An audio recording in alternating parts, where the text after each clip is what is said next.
Hello, my name is Luke Mulhall, and today what I'm going to do is talk to you about the BTEC National Information Technology Level 3 course. Now, the BTEC National Level 3 course is split over 2 years.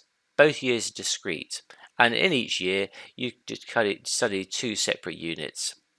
In year one of the units you'll study is complex databases and how they're used in business. You'll look at designing data systems, understanding how you can make them really efficient, and what you can do in terms of what a database is and how it's used.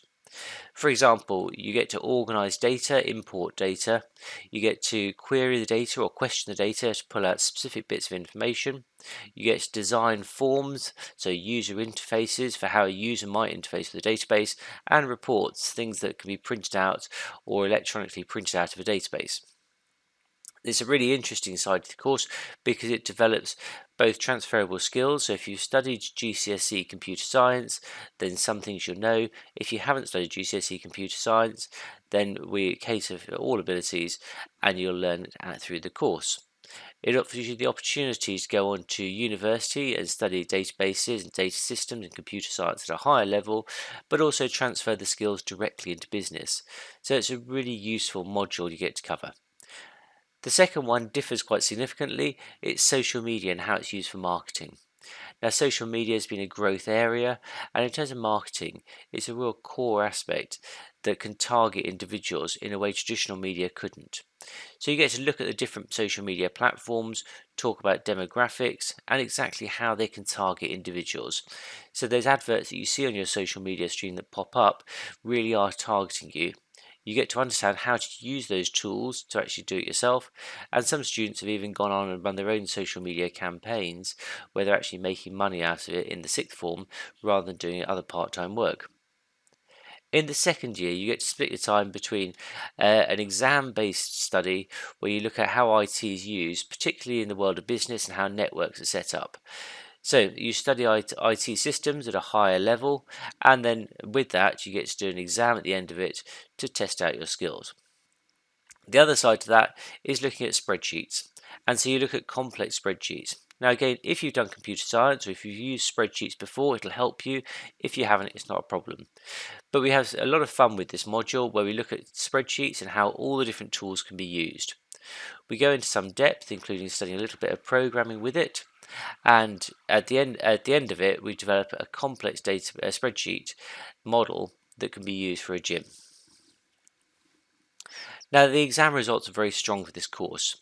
What I've put on this slide here is you can see the UCAS tariff points, because rather than it being given an A, B, C scale, this course is given pass, merit, distinction.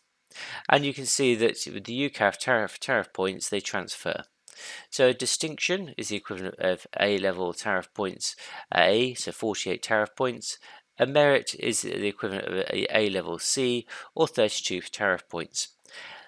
On the screen at the moment, you can see the past 2 years. I've only shown the past 2 years because it's a relatively new course, but you can see the results are very strong and have been increasing with the minimum grades that students are coming out with as a merit. So we're really pleased with those.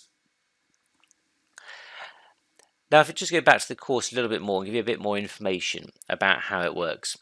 Now, in the first year, there's a 50-50% split between the 2 units. So you'll spend half your time looking at preparing for the database exam. Now that's called Unit 2, creating systems to manage information. It's a 5-hour exam that's split over 2 days. It's all done on a computer. So if you like working on computers and doing your exams that way, this will appeal to you. It's very practical in its nature, so you get told a problem, you get given a database, and you have to do certain things with it. The other half of the course is 100% coursework. You do 2 large projects. One where you discuss and you look into social medias. The second one where you actually design a campaign, you run a campaign, either for a real business or a fictitious business, but putting it into a really clear situation. In year 2, Unit 1 is Information Management Systems, and that's the one I mentioned earlier, which is a 2-hour exam paper. It's a really interesting module because it gives you a really clear understanding about how IT is used within business, how networks get set up, and there's lots of level 3 complex areas to study with that. The other part of it is Unit 5, Data Modeling. Now, this is Spreadsheet 1, and this is 100% coursework again, where you do it over 2 large projects. One looks at how spreadsheets can be used for data modeling. The other one puts it practically into context, where you design a spreadsheet model for a business and then you create it. It's really interesting because you pull all the skills together with that one. So, why would you choose to do a BTEC? Now, the advantage of a BTEC is if you want to study practically, this is the way to do it. There's lots of hands-on, there's lots of ongoing assessments. So, you'll use computers every lesson, you'll be typing every lesson to an extent, so you must be happy working that way. A lot of it is using Microsoft Office packages, which we can supply for you if you need them. And if you've got an interest in business, it also helps with this course because everything we do is talking about business, it's transferable. That means at the end of the course, you're set up with lots of skills, whether you're going into the world of work or if you want to go to university or take other options, then this sets you up for that. I hope that's an interesting discussion about why this course might be of interest to you. And if you do have any further questions, please do get in contact with us. Thank you.